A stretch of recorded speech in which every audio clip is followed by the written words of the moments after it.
Alright, this week's news talk.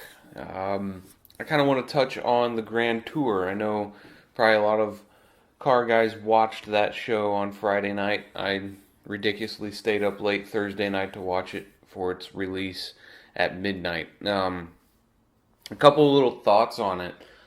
I loved it right off the bat. I mean, the video quality was just amazing. I was very, very surprised at how beautiful it looked.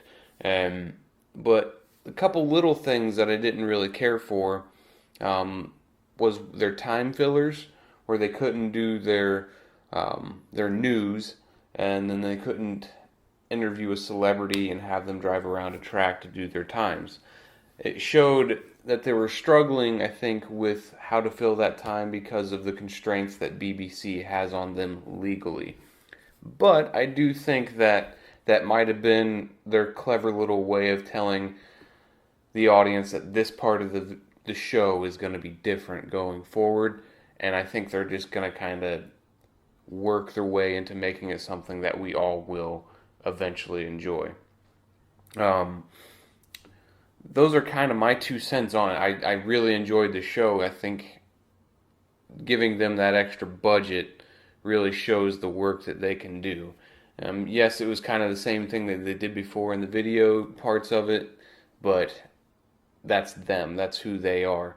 And I think also it goes to show kind of the power that they have, being pretty much, I would consider, the top dogs when it comes to automotive journalism. They're the ones that everybody looks to as the best.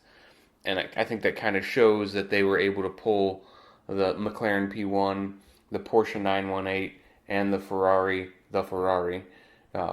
for that video. Because before with Top Gear, they weren't able to get all those three together. But with their new venture, the Grand Tour, they had all three together, and they were able to do lap times with all three. So to me, that kind of just shows the power and pull that they have and what they can get. So the next thing I want to talk about is the new Civic Si that they released at the LA Auto Show.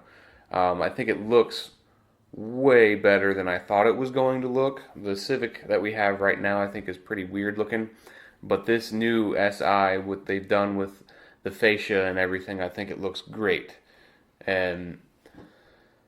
But the one thing that is stirring a lot of emotion from passionate Honda guys is that it's only a 1.5 liter.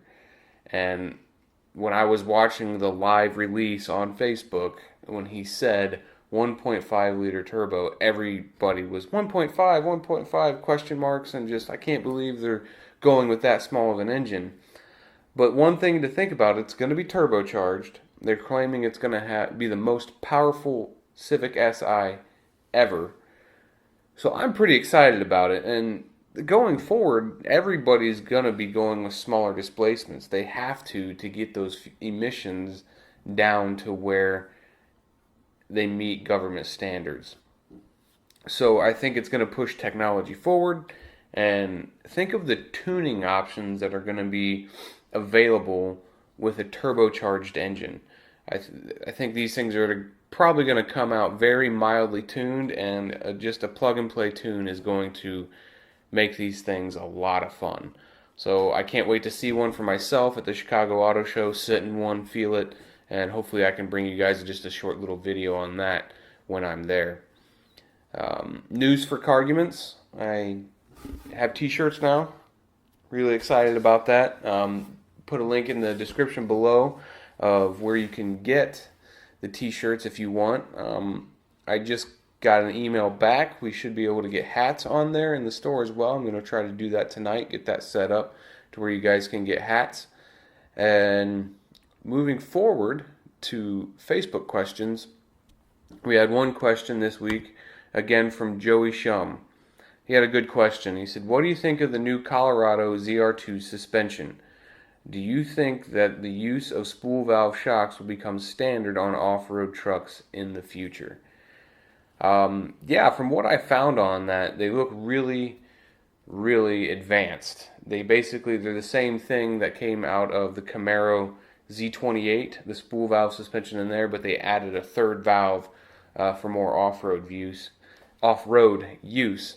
And yeah, I think going forward, everybody's going to want to adopt that suspension. It looks like it's really capable and very, very tunable to where these manufacturers and probably even aftermarket can get what they want out of it, for especially for a truck. And I think going forward with cars and sports cars, you're going to see more of it too, because everything I've read on that Z28, it handles amazing, and that suspension is out of this world. So I think that's going to be the new standard for pretty much anything high performance coming from the factories. So that's it for tonight. Thank you guys for watching. Thank you, Joey, for your question. Please find me on Facebook, to where that's where I post up that I'll be recording these, and then you can put your question in below. One thing other too, I'm going to try to maybe spin this into filming these and recording them for a podcast at the same time, so maybe I can get some stuff on a podcast going. But please don't forget to subscribe. Find me on Facebook, Instagram, and Twitter. And thanks again for watching, and check out carguments.net. Have a good day.